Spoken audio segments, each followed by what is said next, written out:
Question: why you want to be an actor? Right. Why do I want to act?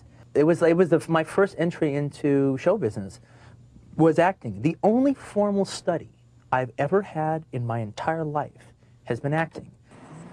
What do they look like, Jimmy? Dorks.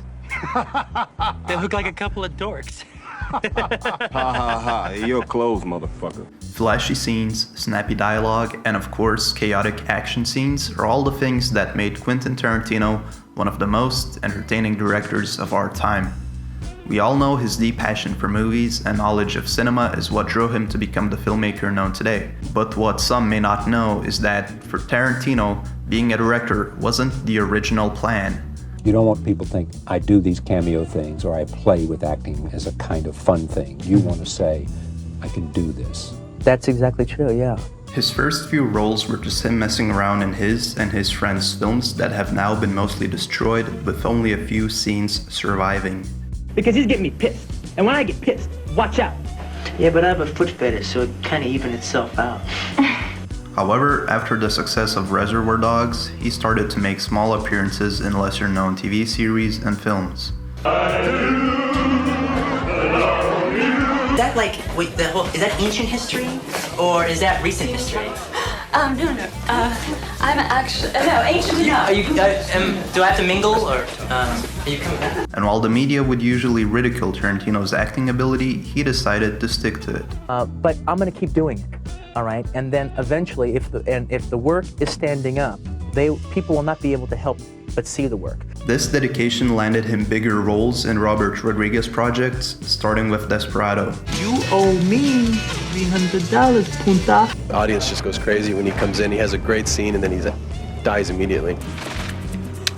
Look, I swear, I have no fucking idea what the hell's going on here! After being well liked by the audience of Desperado, Tarantino later appeared in another Rodriguez project called From Dusk Till Dawn, starring alongside George Clooney. Quentin and I got along really well. We both have kind of the same kind of nervous energy. I'm always like this, and he's always kind of, yeah, I like this guy, man. And it was like, whoa. Price. The price is 30%. All I'm saying, man. This conversation's over. I suggested he should really be in this movie, and he was completely interested in playing one of the leads. And he knew I wouldn't leave him twisting in the wind, that I would actually make sure he came off good and be there to make sure you give him his hero shots and all that stuff. While these roles, in addition to his charming press appearance, provided more opportunities, he decided to pass them up for the time being. All of a sudden, I started getting all these acting roles because I did so good.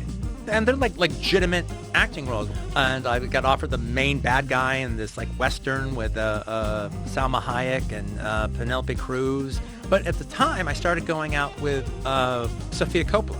And she was like, what? You're gonna go and act in somebody's stupid movie? No, you're gonna take care of me. I'm your girlfriend. We're hanging out together. But actually, she made sense. Yeah, you're right. I'm in love. Why the fuck I'm gonna run away for 4 months? Fuck that shit. Although later he would return as an actor in films like Little Nicky. Holy shit, we really are gonna die! A couple episodes in a TV show called Alias. It's the problem with you kickboxers. Ain't none of y'all can check up. And lastly, as a villain in a Japanese Western drama. It's too much sugar. This is sukiyaki, not a damn lollipop! Oh, I'm so sorry.